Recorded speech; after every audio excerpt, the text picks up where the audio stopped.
Welcome back to Scout Report, where this week we're going to be looking at 5 teams that could be this year's Champions League underdogs. 5. RB Leipzig. Just 10 years after they were formed, Rasenballsport Leipzig sit as one of Germany's football powerhouses and genuine underdogs for the Champions League in just their second appearance in the competition. For the 2019-20 season, they hired one of the most exciting young coaches in world football in Julian Nagelsmann. Nagelsmann left Hoffenheim to join the RB Leipzig project, where he had achieved astonishing success with the club despite starting his role at just 28 years old, a Bundesliga record. And it's his arrival at RB Leipzig that means we believe they could be real Champions League underdogs. In his short time in charge, Nagelsmann has already made a significant difference to both Leipzig's defence and attack. In the 2018-19 season, Leipzig were not converting many chances, with only 0.14 of their shots resulting in goals.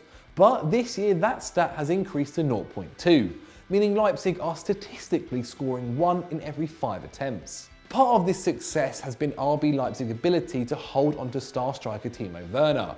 The young German international was expected to join Bayern Munich in the summer on a free transfer, but chose to stay at RB Leipzig. Nagelsmann has been quick to get even more out of the pacey forward. Last season, Werner bagged an impressive 16 goals in 30 games, but he has already registered 5 in 5 this time round. In addition, his number of shots per game has improved from 3.8 to 4.33. His expected goals per game stands at 0.89, a career high, proving Werner has never been so threatening in front of goal. And with a reported €30 million release clause, all of Europe's biggest clubs will be watching. In defence, there is evidence to suggest that Leipzig have greatly matured since their original Champions League campaign. In 2017-18, they bowed out in the group stage, losing to Porto and Besiktas. Defensively, they were poor too, conceding 14.7 fouls per game, with only Sporting Lisbon conceding more. Across those 6 matches, they conceded goals for every 0.18 shots they faced, so almost 1 in 5. But in the Bundesliga under Nagelsmann, that stat has greatly improved, now only conceding from roughly 1 in 10 shots faced. If Nagelsmann can continue to get the best out of his young talented squad, there is no reason to believe RB Leipzig can't be the Champions League surprise package this season. Just before we move on to our next one, make sure you guys have subscribed and slap that notification bell so you're notified on every video EFD do. 4. Inter Milan. In the last decade, Juventus have single-handedly dominated Italian football. However, with the arrival of Antonio Conte and some quality summer signings, Inter Milan may finally be ready to become a European force again. Last season, Inter finished 4th in Serie A, and while they boasted the second best defensive record in the league, going forward was their issue. They netted just 57 times at an average of 1.5 goals a game, the lowest of the top 4 teams. And in the 2018-19 Champions League, Inter squandered a brilliant opportunity to make the last 16 by failing to beat PSV in their final game. Despite 23 attempts with 9 on target, they could only draw and hand Tottenham second place. But Conte has been quick to improve Inter's attacking potency. At the time of writing, they sit top of Serie A with a maximum of 18 points, and 5 more goals at this point this season than they had in the last campaign. Their ability to break down their opposition has dramatically improved. Previously, they would struggle to score early, with 33% of their goals coming in the last 15 minutes. This season that has been reduced to 20%, with 40% of their strikes coming in the 16th to 30th minute. The relationship and threat of new signings Stefano Sensi and Romelu Lukaku has made a considerable difference to the Italians' attacking threat. Record signing Lukaku looks much more at home in Milan. He's averaging a career low of 2.13 shots per game, but he's currently expected to score 0.7 goals per game, a career high. This means Lukaku has never had such quality service to him, allowing him to be more clinical in front of goal. Sensi's 2.75 key passes per game and 2 assists goes some way to explaining that. It is a statistic no Manchester United player came close to last season. Unlike Sensi, Lukaku holds a respectable European record, with 7 goals from 15 appearances. However, only one of those came in last season's campaign, showing how Lukaku dropped off as United's creativity suffered. If Inter are going to succeed, Conte will have to improve on his poor European record. Since taking Juventus to the quarter-finals in 2012-13, he has failed to go beyond the group stage or the last 16 in any later attempts. Although 1 point from the first 2 group stage matches was not the start Inter wanted, Conte will be hoping his new rejuvenated Inter Milan can go toe-to-toe with Europe's elite. 3. Ajax. After last season's incredible run to the Champions League semi-final, you would be forgiven for thinking Ajax should no longer be considered underdogs. However, despite losing Matthias de Ligt and Frenkie de Jong to Juventus and Barcelona respectively, Ajax managed to hold on to the bulk of their team that set Europe alight last season. It is for these reasons we think Ajax could be ready to surprise the Champions League once again. Former Southampton star Dusan Tadic was hugely influential in driving Ajax to the semi-finals in 2018-19. He registered 6 goals and 4 assists in the 11 European games he was involved in. And he hasn't slowed down this campaign either, scoring 3 in the Champions League qualifying, as well as finding the back of the net 6 times in 6 Eredivisie games. With an additional 5 league assists, it appears Tadic is taking on even more responsibility for the team going forward. Ajax's expansive play makes them vulnerable in defence. Despite beating Lille 3-0 in the opening Champions League game, they still faced 17 shots and made 33 tackles. Only Atalanta made more in the opening round. It's fortunate then that the Amsterdam club managed to keep hold of fullback Nicolas Tagliafico. The 27-year-old Argentine was incredibly vital for the Dutch side in Europe. As well as contributing 3 goals and an assist, he averaged 3.6 tackles per game and 2.5 clearances. Against Lille, Tagliafico made an incredible 8 tackles and 8 interceptions, while his fellow Ajax fullback Serginho Dest only made 2 tackles and 1 interception.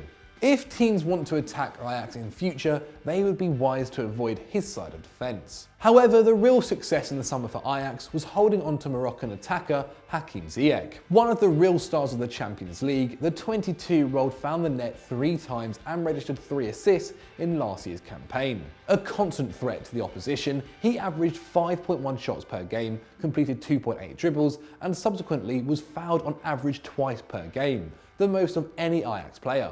And his stats in the Eredivisie make for similar reading.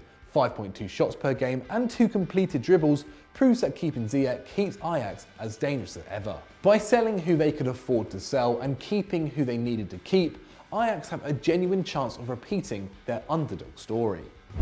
2. Red Bull Salzburg.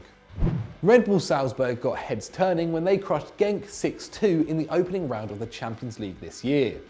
But look a little deeper at their record in Austria and Europe, and it's possible to argue this opening day victory was no fluke. Salzburg dominate the Austrian Bundesliga. They have taken the title for 6 seasons in a row, and last season suffered just 2 league defeats. And this year Salzburg have taken things to a new level.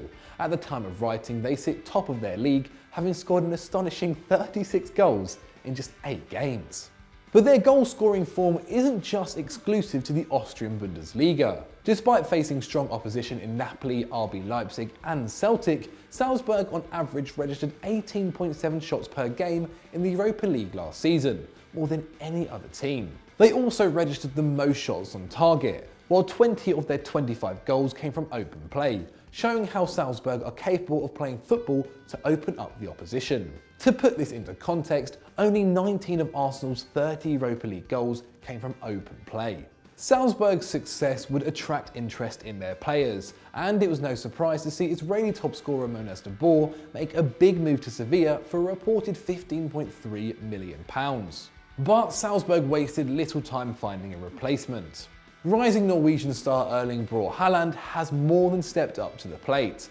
At the time of writing, the 19-year-old has found the net an astonishing 18 times in 11 appearances for the Austrian side, including a hat-trick against Genk in his Champions League debut.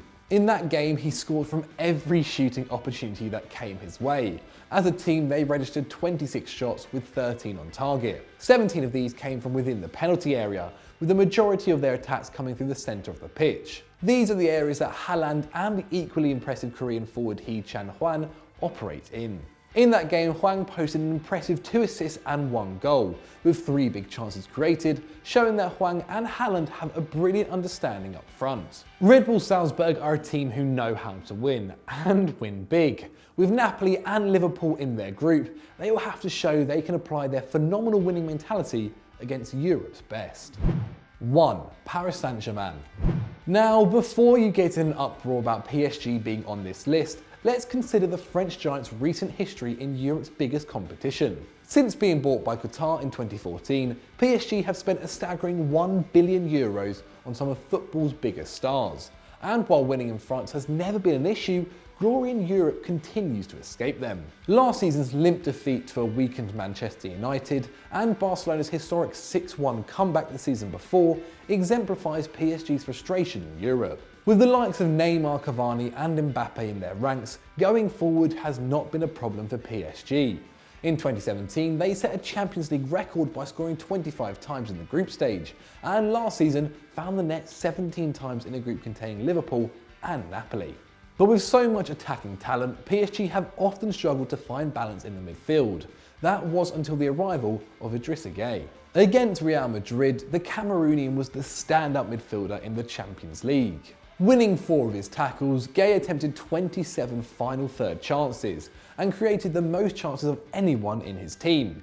He was signed from Everton, having made more tackles than anyone in the Premier League last season with 142. And the balance he brings to the midfield is not exclusive to the Champions League. In Ligue 1, Gueye dominates the defensive ratings. From 5 games, the midfielder has made an average of 3.2 tackles and 2.2 interceptions per game.